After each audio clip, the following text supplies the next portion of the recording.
Saudi तुर्की के साथ NATO जैसी डिफेंस डील, अमेरिका ईरान जंग में मध्यस्थता और ट्रंप से करीबी। जानकार मानते हैं कि पाकिस्तान की विदेश नीति इस वक्त सबसे अच्छे दौर में है, लेकिन हकीकत ये है कि वो अंदर ही अंदर 4 मोर्चों पर सुलग रहा है। चर्चा तो ये भी है कि army chief field marshal Asim Munir इसी मौके का फायदा उठाकर सत्ता हथियाने की तैयारी में है। नमस्ते, मैं हूं अक्षय।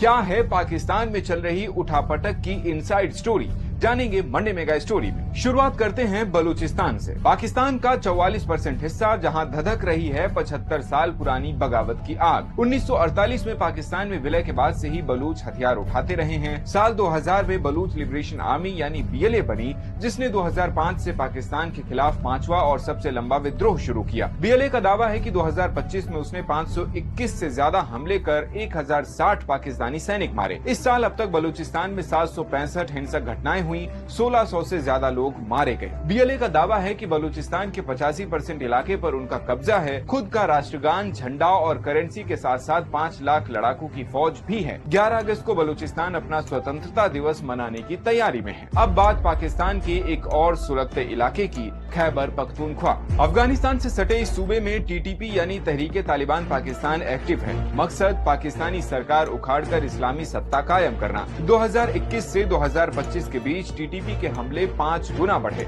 इस साल हुए TTP के 574 हमलों में 1196 लोग मारे गए। अब देखिए तीसरा मोर्चा, POJK। पाकिस्तान POJK की 53 सीटों पर चुनाव करा रहा है। इनमें से 12 सीटें उन शरणार्थियों के लिए रिजर्व हैं जो कश्मीर से पाकिस्तान के दूसरे प्रांतों में गए थे।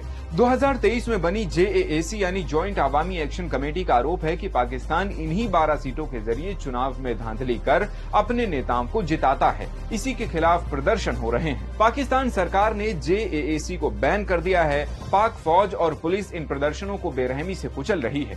JAAC के मुताबिक जून जुलाई में 67 से ज्यादा लोग मारे गए। भारतीय विदेश मंत्रालय ने पाकिस्तान की हरकतों की निंदा करते हुए कहा कि हम इस पर नजर बनाए हुए हैं। पाक के लिए चौथा मोर्चा है आर्थिक तबाही। पाकिस्तान 1958 से अब तक IMF से 23 बार लोन ले चुका है और अब 24वीं बार ले रहा है। उस पर कुल 81 लाख करोड़ पाकिस्तानी रुपए से ज्यादा का कर्ज है। 2020 के बाद से पाकिस्तानी रुपया 80% गिरा।